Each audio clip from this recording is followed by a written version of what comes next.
Barrios' ship! We've got to find a way up there! The taxis leaving from that stand are driving right by him. Then we better not miss our ride. Hello there and welcome to VGC. You're watching our video review of Ratchet & Clank Rift Apart on PS5. This review was originally written by Chris String and is being adapted for video by Chris Scullion. Somewhere within the walls of Insomniac is a dossier all about the crates in Ratchet & Clank.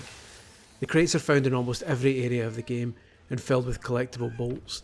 Sometimes the stacks are huge, sometimes small, sometimes explosive crates are involved, and each one follows strict guidelines around position, shape, size and makeup. It's this dossier that ensures that smashing these boxes remains one of the most satisfying things you can do in video games. Ratchet & Clank is a series that is always focused on how it feels to play, which is what makes the PS5 and its DualSense controller an ideal match. The controller, with its adaptive triggers and haptic feedback, is put through its paces in Ratchet & Clank Rift Apart.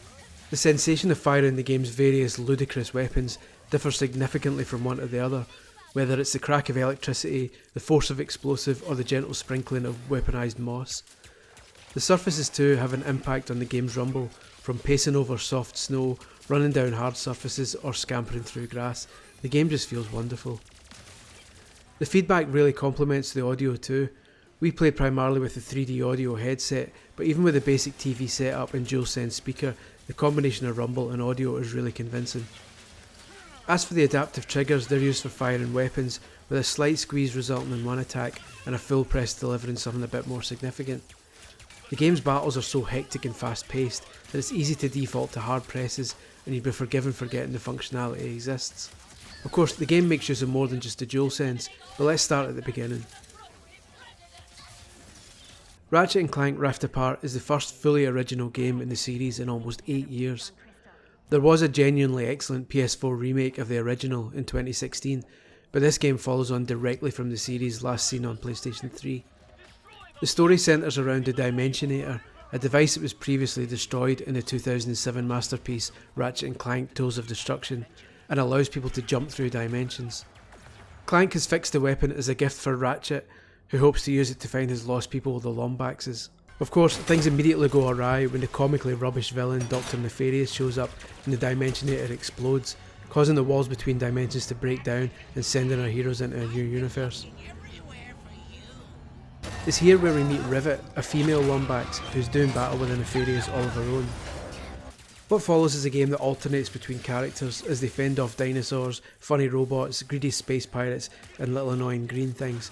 So far, so very Ratchet & Clank. The big new gameplay mechanic is the rifts that have opened up in the game, which allow Ratchet and Rivet to jump across areas instantly and walk seamlessly into entirely new areas. It's something that clearly makes huge use of the PS5's SSD drive, and although it's not quite as significant as the early trailer suggested, it's nevertheless an impressive demonstration of what the console can do. Then there's the sumptuous graphics.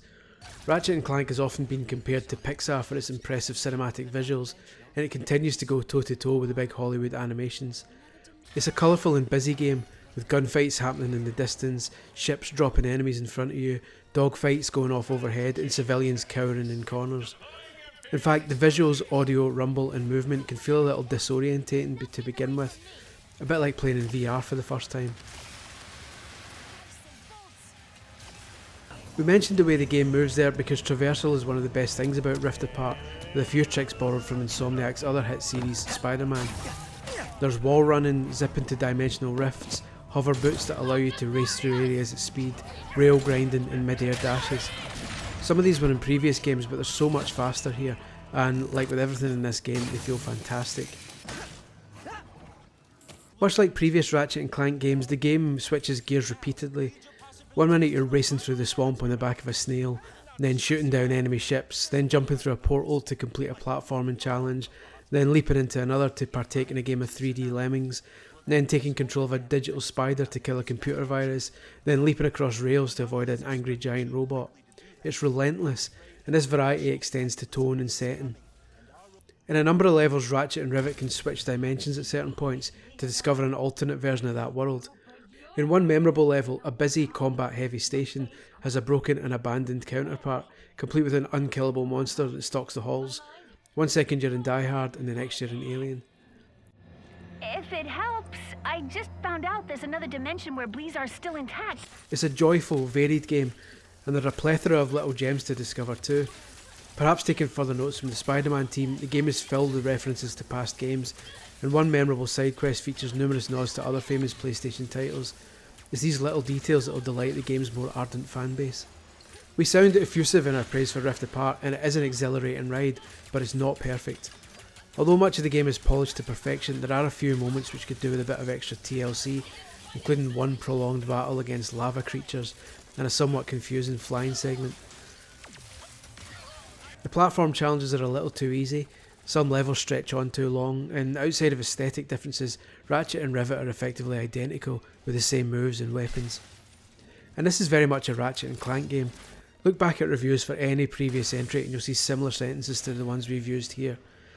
The capabilities of the PS5 enhance and improve a pre-existing game series rather than give us something altogether new.